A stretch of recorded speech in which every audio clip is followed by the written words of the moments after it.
Have you ever achieved something you wanted, only to feel uneasy or even scared instead of happy? What if the very thing you chase, happiness, is something your mind is secretly afraid of? Today, we're uncovering the hidden fears that stop people from truly enjoying life. Have you ever achieved something you've been longing for, only to find that instead of feeling happy, you feel tense, uneasy, or even guilty? Maybe you got a promotion, started a new relationship, or finally reached a goal you'd been chasing for years. And yet, the joy you expected never really came. If this has ever happened to you, you're not alone. There's a hidden psychological phenomenon that affects many people, though few talk about it: the fear of one's own happiness. On the surface, it seems almost impossible. Why would anyone be afraid of feeling good? But when we dig deeper into the human mind, we uncover a paradox. Happiness can be terrifying. This fear often starts as a protective mechanism. The human brain is designed to anticipate danger, to protect us from harm, and to ensure survival. Throughout our evolution, paying attention to threats was essential for life. In modern life, however, this survival instinct doesn't always know when to stop. When happiness arises, the brain sometimes interprets it as a sign of vulnerability. Happiness is an open emotional state. It makes us feel exposed. It's like standing on a cliff edge, looking down at an endless drop. When we allow ourselves to feel joy, we are also opening the door to loss, disappointment, and failure.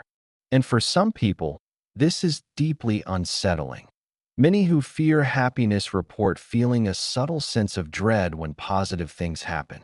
They may notice themselves thinking, "Something bad is going to happen because I'm too happy right now," or "I don't deserve this." These thoughts are not consciously chosen. They're automatic, ingrained patterns that the mind has developed over years, sometimes decades. Psychologists call this phenomenon the fear of positive emotion, and it's more common than you might think. People who experience it often struggle with feelings of guilt or anxiety when they achieve success or when life is going well. It's as if their mind has a hidden rule: if you're too happy, something will inevitably go wrong. This fear doesn't just appear out of nowhere. It is often rooted in early experiences that condition the brain to be wary of joy. Children who grow up in unstable environments, who experience frequent disappointment, or whose caregivers are emotionally unavailable may learn to associate happiness with risk. If a child feels safe and joyful only to have that feeling taken away repeatedly, the brain begins to predict danger whenever happiness arises. It becomes a defense mechanism, a way to prevent the inevitable hurt that seems to follow good times. Even in adulthood, this pattern can persist. Many adults carry these unconscious associations with them, fearing joy even when life is objectively stable. One of the most fascinating aspects of this fear is how it shapes behavior. People who are afraid of their own happiness often self-sabotage in subtle ways. They might procrastinate on goals, avoid close relationships, or create unnecessary conflict, all without fully realizing why. These actions are protective by preventing happiness from fully arriving. They avoid the vulnerability and potential pain that come with it. It's a tragic loop because the very mechanism designed to protect them keeps them from experiencing life fully. The irony is stark. They are safe from disappointment, but at the cost of true joy. Another key component of this paradox is the difference between pleasure and lasting happiness. Pleasure is temporary and often superficial: an enjoyable meal, a funny movie, a small accomplishment. Happiness, on the other hand, is deeper, more enduring, and tied to a sense of meaning, achievement, and love. Fear of happiness doesn't usually interfere with fleeting pleasures. It arises when the mind senses that something profound, long-lasting, and emotionally vulnerable is emerging. This is why someone might feel fine celebrating small victories, but panics when their life takes a turn toward long-term success or fulfillment. The brain associates lasting happiness with exposure, and exposure with potential pain. But there's also a cultural layer to consider. Society often tells us that happiness should be effortless or constant, yet our lived experience rarely matches that expectation. When people feel their happiness slipping or fear it won't last, they may experience guilt, shame, or anxiety. Some even adopt beliefs that they don't deserve happiness, echoing the critical voices they internalized as children or absorbed from societal pressures. This internalized fear is often invisible to outsiders. It's hidden behind smiles, achievements, and daily routines. To the world, a person may appear successful, composed, or even happy, but inside, they are quietly bracing for disappointment. Understanding the psychology of fearing happiness requires compassion. It's easy to label this behavior as self-destructive or irrational, but when we see it through the lens of survival, attachment, and emotional conditioning, it makes sense. The mind is doing what it believes is necessary to protect itself, even if that protection comes at the cost of joy. Awareness is the first step toward change. By recognizing the patterns, by noticing the subtle anxieties that arise when good things happen, a person can begin to untangle the web of fear that holds them back. In later chapters, we'll explore exactly how these fears are rooted in childhood experiences, how they manifest in self-sabotaging behaviors, and most importantly, how people can begin to rewire their brains to embrace joy without fear. For now, consider this. The fear of happiness is not a personal flaw. It's a survival mechanism that has outlived its original purpose.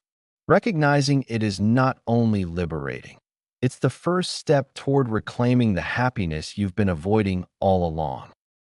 From the moment we are born, our brains are wired to learn from the world around us.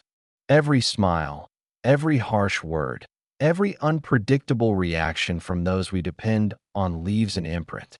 For some people, these early experiences create a subtle but powerful blueprint.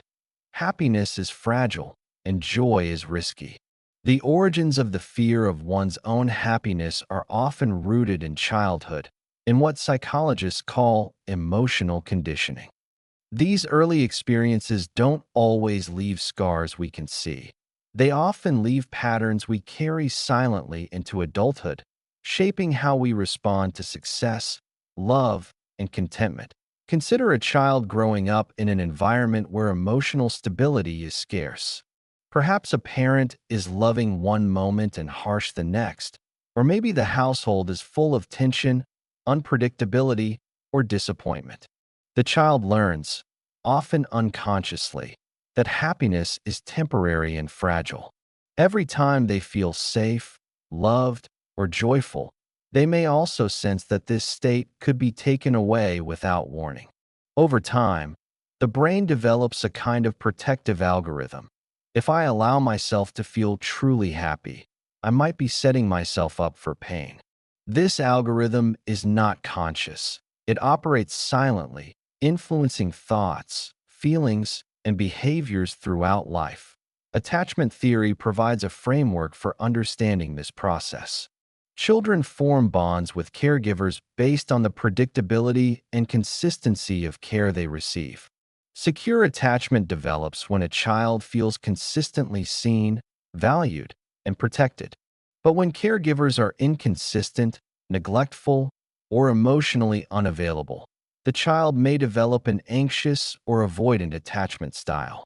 Anxious attachment creates a deep sensitivity to loss or rejection, while avoidant attachment teaches the child to suppress emotions, including joy, to avoid vulnerability. Both styles can lay the foundation for fearing happiness later in life. Happiness becomes dangerous because it opens the door to potential loss or disappointment, and loss has already been learned as painful. Trauma in childhood also plays a role. Trauma is not limited to extreme events. Even repeated small experiences of emotional neglect, criticism, or instability can teach the brain that the world is unsafe. A child who grows up in such an environment might learn to anticipate danger even in moments of joy. The nervous system becomes hypervigilant, scanning for threats, and the emotional brain begins to associate positive experiences with eventual pain. For example, a child praised for an accomplishment might simultaneously fear the next failure that could undo that praise. Happiness and success are no longer purely rewarding. They carry a hidden warning. Be careful, this won't last. As these patterns solidify over time, they become deeply ingrained. The person grows up learning, often unconsciously, that seeking or embracing happiness is risky. They may learn to avoid experiences that bring intense joy, or they may minimize positive emotions to reduce vulnerability. This is why some adults find themselves sabotaging good things in life without fully understanding why. It's not laziness, it's not lack of ambition. It's a survival strategy learned in early life, a blueprint etched into the nervous system before they even knew what happiness could feel like. Another subtle aspect of childhood conditioning involves cultural and familial messages about happiness. Some families, often unintentionally, teach that happiness is selfish or undeserved. Phrases like, "don't get too happy," "life isn't always fair," or "you'll regret celebrating too soon," may seem minor, but repeated over years, they leave a psychological mark. These messages reinforce the idea that happiness is temporary and dangerous. Children internalize these ideas as if they were universal truths, and they carry them into adulthood, even when the original circumstances no longer exist. The interplay between early experiences and adult behavior is fascinating. Adults who fear their own happiness often report feeling uneasy in moments of success or joy, even if life is objectively stable. They might avoid celebrating achievements, downplay their strengths, or feel guilty when others praise them. Relationships are affected too. People may hold back emotionally, fearing that vulnerability or closeness could lead to inevitable hurt.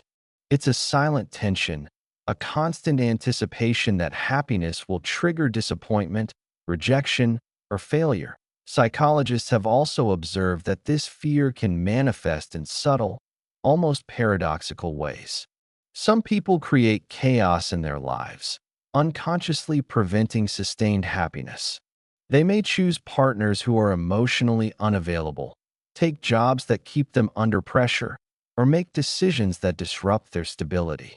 These behaviors are not random. They are protective. By avoiding long-term contentment, the brain reduces exposure to potential emotional pain. It's a strategy that worked in childhood, even if it no longer serves a purpose in adult life. Awareness of these childhood roots is essential for breaking free. Understanding that the fear of happiness is not a moral failing, but a learned pattern, is the first step. Recognizing the unconscious scripts we carry from childhood, scripts that tell us joy is unsafe, allows us to question them. This awareness opens the possibility of rewiring emotional responses. By noticing the triggers, the self-sabotaging behaviors, and the anxious anticipations that arise in moments of happiness, we can begin to gently challenge the automatic fear response. Healing from these early patterns is a gradual process. Techniques such as mindfulness, journaling, and guided reflection help people reconnect with their emotions safely. Shadow work, a form of introspective psychology, allows individuals to explore the parts of themselves that fear joy and understand the origins of these fears.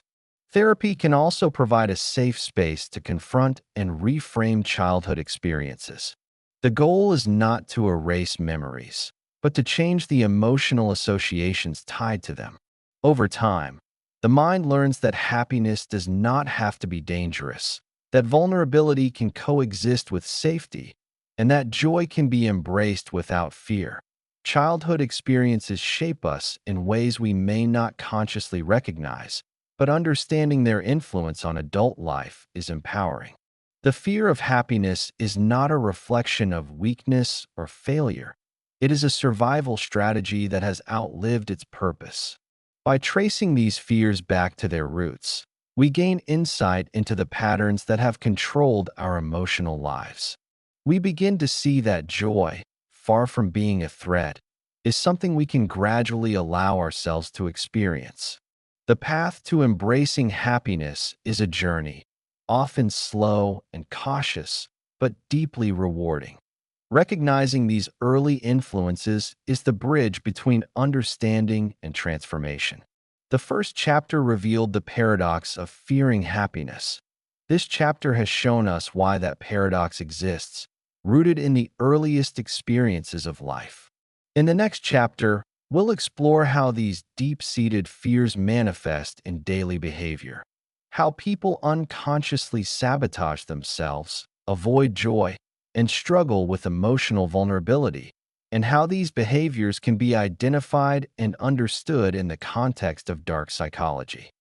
When we understand that fear of happiness often originates in childhood, the next question becomes clear: how does this fear show up in real life? How do people unconsciously protect themselves from joy, even when it is right in front of them? The answer lies in self-sabotage and emotional avoidance. These behaviors are subtle, often invisible to the outside world, but they are powerful indicators of a mind attempting to protect itself from the vulnerability that happiness brings. Self-sabotage is one of the most common manifestations of fearing your own happiness. It can take many forms, from procrastination and avoidance to creating conflict in relationships or abandoning opportunities just as they become meaningful. Imagine someone who finally lands their dream job but then starts missing deadlines, clashes with colleagues, or begins to doubt their competence. Or someone who finds a loving, stable partner but unconsciously picks fights, withdraws emotionally, or develops anxiety about the relationship. These patterns are not conscious choices. They are protective mechanisms that the mind has learned to deploy over time. The subconscious message is, if I disrupt this happiness, I won't be exposed to the potential pain of losing it. Emotional avoidance is closely related.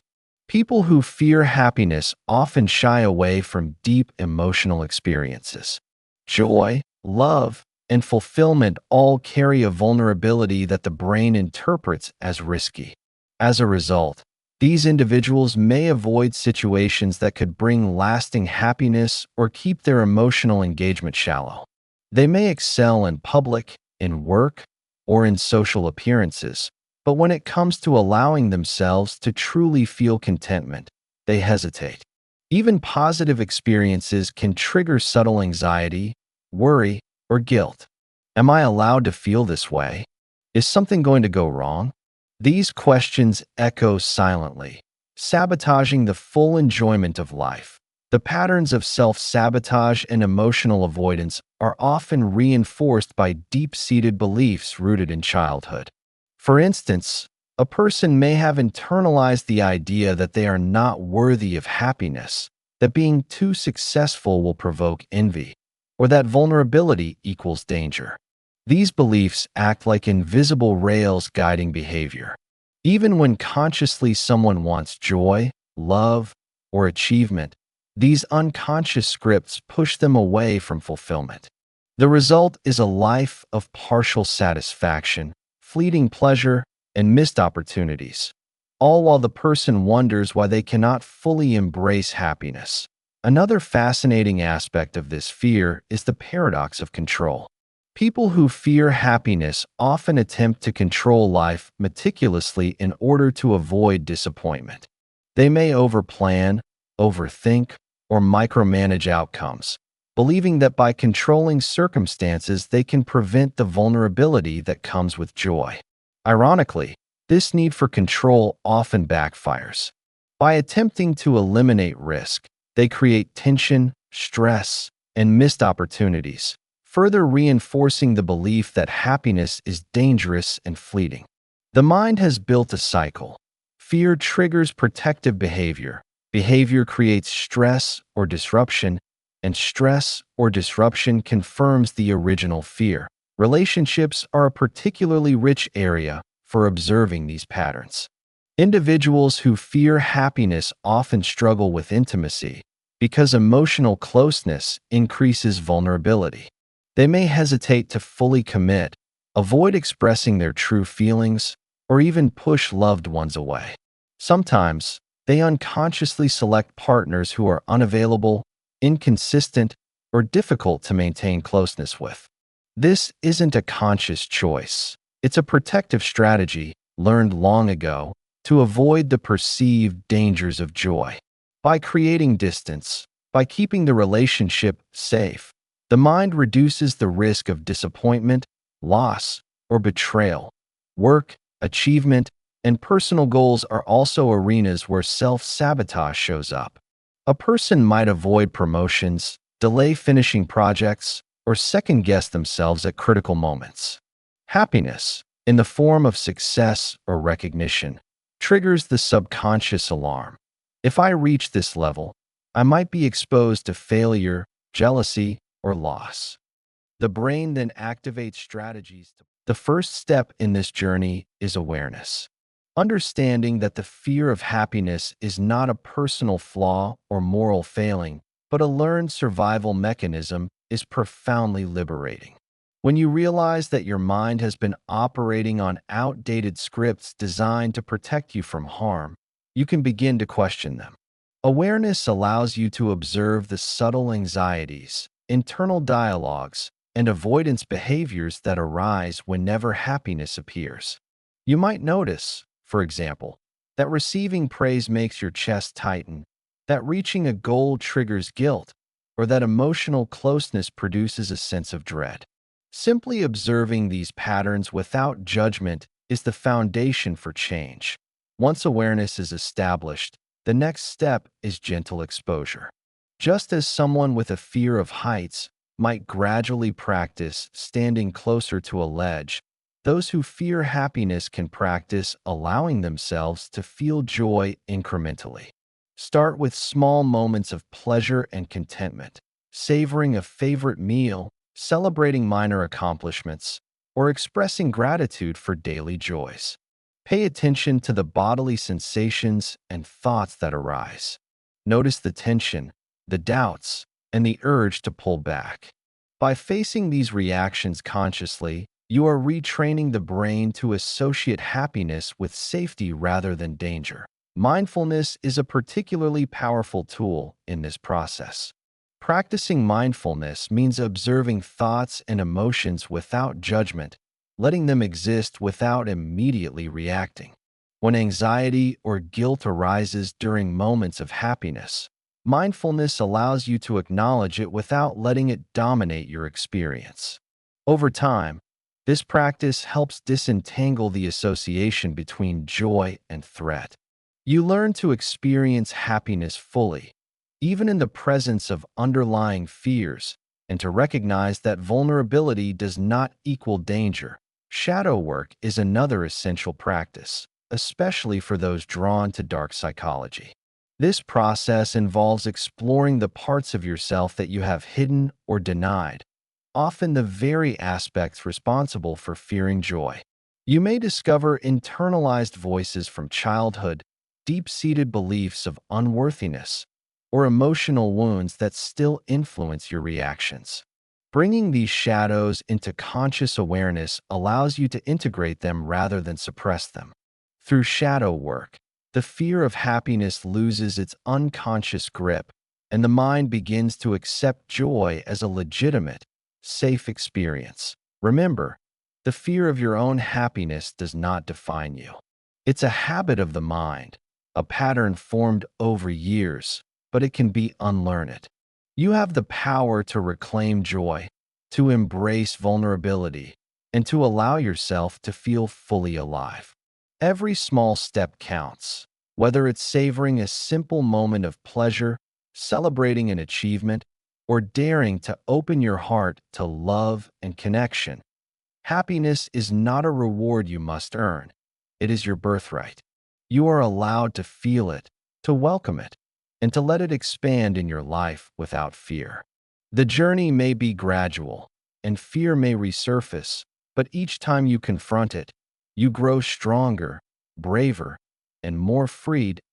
Start today. Notice the moments of joy around you. Celebrate them. Allow yourself to feel, to smile, and to believe that you deserve happiness. Step by step, moment by moment, you can break free from the chains of fear and live a life rich with fulfillment, love, and true contentment. Your happiness is waiting for you. Don't let fear hold it back any longer.